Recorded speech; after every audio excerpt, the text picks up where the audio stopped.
oyentes. Mira, hoy vamos a hablar de un tema, mira, como decía un filósofo italiano, de que toda historia es una historia presente.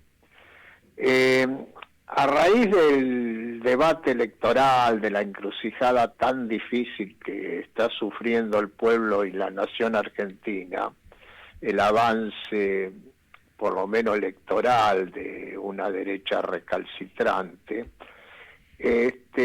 vamos a comentar, a raíz de las declaraciones de Emilio Campo, que es el candidato a presidente del Banco Central por la lista de Milei, y es descendiente de Carlos María de Alvear. Hizo declaraciones ofensivas contra San Martín, en el cual da a entender que San Martín no fue libertador de América, y es parte de una campaña de desvalorización de la historia argentina, donde, bueno, ya este grupo primero atacaron al Papa, después atacan ahora a San Martín. Negaron los derechos de la Argentina sobre las Malvinas, como en el caso de su candidata a ministra de Relaciones Exteriores, Mondino, que le... Exactamente, y todo eso tiene un basamento ideológico, que es ir socavando unas ideas del orgullo nacional, que en un país oprimido y dependiente no es un detalle, desvalorizando lo que fue resistencia a la patria. O sea, San Martín, aparte de su actitud heroica y de su contribución a la guerra de la independencia, que es indiscutible, tenía posturas políticas, como haber dicho: cuando la patria está en peligro, todo es permitido, menos no defenderla. Desvalorizar esa figura histórica tiene un contenido político actual, que es, digamos, facilitar la entrega al capital foráneo. Entonces se me ocurrió hacer un resumen somero de la figura de Carlos María de Alvear. No porque Ocampo sea descendiente de él, porque uno puede ser descendiente de alguien, bueno, claro, o malo, y la familia no tiene nada que ver a veces lo que uno, claro, o uno con la familia. Pero él decís que es la línea de Alvear, de Carlos María de Alvear, que fue director supremo. Además, Alvear vino en ese grupo de oficiales con San Martín, ¿no? En 1812, que venían de España, integró ese contingente. Integró y por eso vamos a comentar algunas cosas, porque a su vez nos ayuda a reflexionar sobre lo que es la dialéctica de la historia, como a veces figuras confluyen y piensan lo mismo y actúan igual, y en otros momentos se producen contradicciones porque hay programas políticos distintos. Claro. Efectivamente, Alvear es parte del grupo que en 1812 viene con San Martín al país.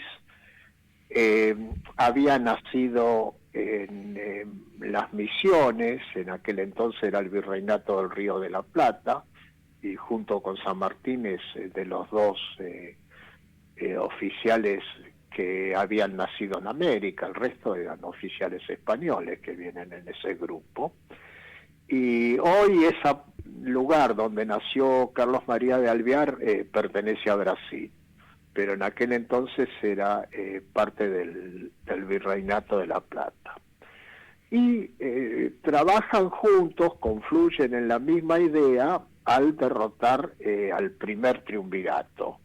En el 8 de octubre de 1812 se produce una revolución que derrota al primer triunvirato, que era un pro-españolista y estaba Zarratea, y instauran el segundo triunvirato, que permite la realización de la asamblea del año 13.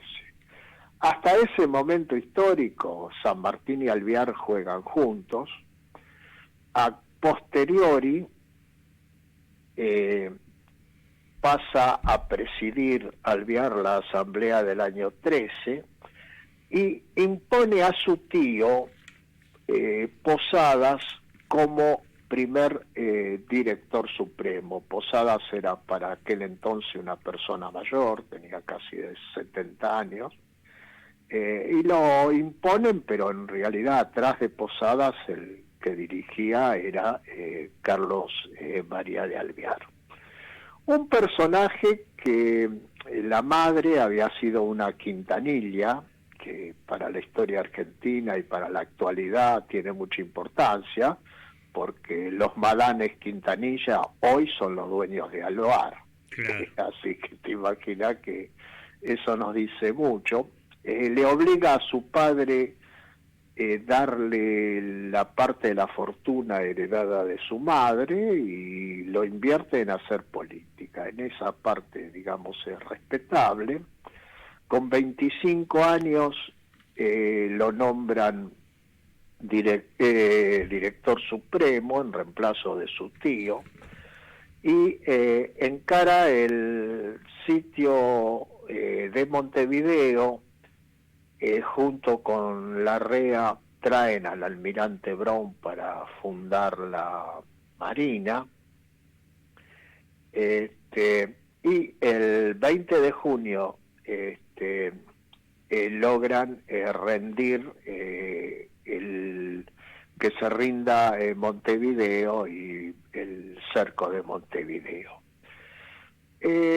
Rendido Montevideo tiene una gran contradicción con Artigas, porque frente al avance del protector de los pueblos libres y el proyecto federal de Artigas que se va extendiendo a Entre Ríos, Corrientes, Misiones, una alianza con Santa Fe y todo el interior de lo que es hoy el Uruguay, intenta hacer un acuerdo con Artigas.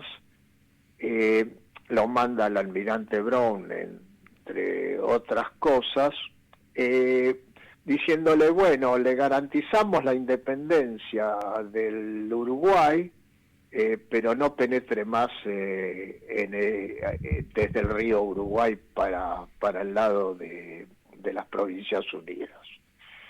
Por supuesto, ese no era el proyecto de Artigas. Artigas lo rechaza, y tenemos ahí la primera idea de lo que años después impone Inglaterra, que era hacer un país diferente lo que era la banda oriental. Exactamente. Ahí el primero que esboza esa tesis es Carlos María de Alvear. Artigas lo rechaza porque él no tenía idea de hacer un país, sino una confederación de pueblos libres. Y hay en realidad una contradicción muy profunda entre Alvear y Artigas, que recién se resuelve a favor de lo que hoy sería el campo popular, cuando Álvarez Thomas se levanta cerca de lo que es hoy en Argentina la ciudad de Pergamino, en lo que se conoce como el motín de Fontezuela, y Alvear es obligado a dimitir, a renunciar al cargo de director supremo. Ahí ya tiene una profundísima contradicción con San Martín.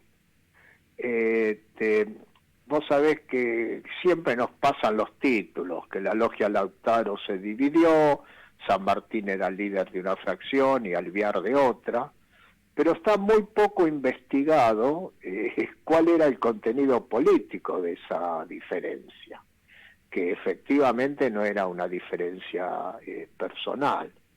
Alvear se va en una fragata británica a Río de Janeiro, se lleva con él información militar muy valiosa, que el historiador Pigna lo da a conocer, Y estando exilado en Brasil, presionan los españoles para repatriarlo porque lo consideraban un insubordinado por el sitio de Montevideo. Y hay muchos historiadores que dicen que entrega información militar sobre las fuerzas que las Provincias Unidas tenían en el Alto Perú. Ahí hay un tema que es bisagra en la historia argentina para ver lo que son las fuerzas internas entreguistas.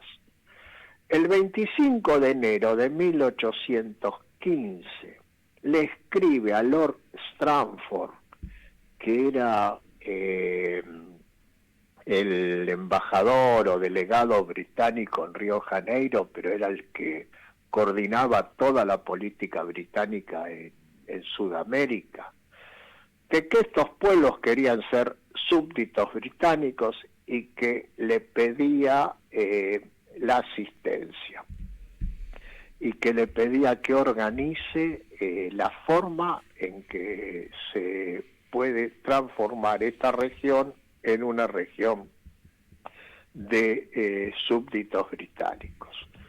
Esta carta se encuentra en internet, es una carta de Alvear a Lord Stranford del 25 de enero de 1815. Y se la manda con otro personaje que también era un personaje digno de rendirse ante su majestad británica, que es García, que después tiene un papel muy importante en el gobierno de Rivadavia. Le pedían públicamente un protectorado británico en el Río de la Plata. Y esto no lo digo yo, Pueyrredón en 1818 publica esa carta en la Gaceta de Buenos Aires. O sea que es un documento histórico que está semioculto, pero que lo tenemos que difundir. Claro. Hubo un director supremo en el Río de la Plata, Carlos María de Alvear, que pidió públicamente un protectorado británico. Mirá vos, pro inglés total, porque una de las acusaciones que se le hacen en las ofensas a San Martín era que tenía vinculación con los ingleses. Exactamente, o sea, mirá vos. Y eso explica también por qué en el Acta de la Independencia de 1816 a propuesta de Medrano se dice, se reabre el acta de declaración de la independencia y se dice independiente de España y de toda otra dominación extranjera. Claro, es porque había fuerzas que pugnaban por hacer un protectorado británico. Británico o francés. Claro, o un protectorado francés. Entonces le agregaron y de toda otra dominación extranjera. Y todo eso venía en consonancia con los intereses de Inglaterra en la región. En 1817 se produce la invasión portuguesa a lo que es hoy el Uruguay. Claro.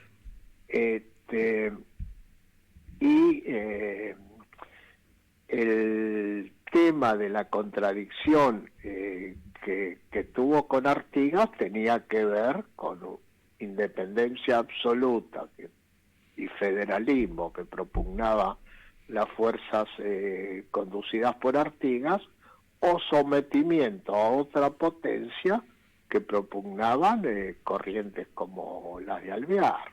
Claro. Ahora decime, esto que trae Ocampo, como vos decías, pariente, no sé en qué grado de Carlos María de Alvear, ¿por qué él dice que San Martín no fue ni el padre de la patria ni el libertador de América, que no tiene todos esos méritos que se le recuerda? Claro, se ubican históricamente, en mi opinión, en una desvalorización de lo nacional. Claro. Entonces el Papa es un hereje, San Martín no fue el libertador de América, sino un agente inglés. Porque dice que lo inventó este mito Mitre. Bartolomé Mitre, que fue un mito supuestamente, lo de San Martín, inventado por la historia que escribió Mitre. Sí, después puede ser cierto que hay muchas cosas que Mitre escribió la historia para que aparecer que la élite liberal que él conducía era continuación de San Martín y de Belgrano. Eso puede ser cierto, pero de ahí a concluir que el plan de liberación de América lo armaron los ingleses y San Martín lo ejecutó, es una falsificación histórica que tiene importancia política ahora. Ahí está la clave de esta interpretación de historia en lo que vos decís, que una élite de patricios o de oligarcas, ¿viste? O de esto de sangre azul se apropian de la historia y se consideran herederos de esa historia, y no los patriotas, las masas pobres, indio, negro y todos los que pusieron la sangre en los campos de batalla. Exactamente, y para llevarlo a la actualidad tienen que decir todo lo popular y lo nacionalista es atraso, lo que nos ata a potencias extranjeras es progreso, por lo tanto tienen que atacar a San Martín, tienen que atacar, desvalorizar figuras históricas. O sea, si hay algo que prueba que la historia es una historia presente, son estas declaraciones de Ocampo. Claro. Y bueno, mirá qué personajes son los que quieren gobernar la Argentina, ¿no? Sí, por eso me pareció interesante. Después el hecho que sea descendiente de Carlos María de Alvear es secundario, podría no ser descendiente y tener las mismas ideas reaccionarias. Podría aspirar a todo lo mismo, pero no es cualquier persona, es supuestamente, que esperemos que no es así, por lo menos lo que nos corresponde a nosotros, vamos a hacer lo posible y lo imposible para que no sea así, que estos personajes como Milei, de estos libertarios, lleguen al gobierno. Es un hombre que va a estar en primera línea o aspira a estar en el gobierno, presidente del Banco Central, con estas ideas antinacionales, claro, ¿no? Aparte pone sobre la mesa de que hay un debate histórico, filosófico y cultural también en las elecciones, porque este hombre, aparte de ser un economista liberal y reaccionario, es un historiador, ha producido varios libros que reivindican el accionar de Alvear, que, bueno, algunos momentos tuvo positivos, pero el problema es la figura en su conjunto. La figura en su conjunto fue parte de los que querían instaurar un protectorado británico en el Río de la Plata, y eso lo dan como una opción de progreso y no de sometimiento. Claro. Bueno, la interpretación de la historia es una lucha permanente, ¿no, Gaucho? Permanente, y modestamente la estamos dando con el alcance que tenemos, pero la estamos dando. Así es. Bueno, Gaucho, te agradezco, disculpa la demora, que fuimos atrasando el momento de la intervención tuya. Volvemos a hablar la próxima semana, ¿no? Bueno, y esperemos que los acontecimientos nos permitan empezar a hablar de Mosconi, que se nos va corriendo porque aparecen estas necesidades de dar debate ideológico. No, yo te voy a dejar un tema que a mí me interesa para el futuro en algún momento. No es una cosa actual. ¿Por qué en Tucumán, en la Declaración de Independencia en 1816, no se incluyó al Imperio de Brasil como uno de los enemigos? Ahí no se vio todo eso, porque era un momento que la banda oriental estaba invadida por los esclavistas brasileros y estaba amenazado de muerte, como pasó el proyecto artiguista. Sí. Bueno, Eso, algo hemos dicho en algunas audiciones el año pasado, pero vale la pena desarrollarlo en particular. Sí, yo tengo opinión en algún, incluso conversando con vos algo hemos dicho, pero bueno, vale la pena, vale la pena. Lo vemos. Sí, bueno, pero ahora más o menos vamos a intentar hablar de Mosconi, salvo que se vuelva a cruzar algún exabrupto de esta derecha recalcitrante que necesitemos nuevamente dar alguna explicación histórica. Bueno, gracias Gaucho, buenas tardes, un abrazo, hablamos la próxima semana. Un abrazo grande. Chao.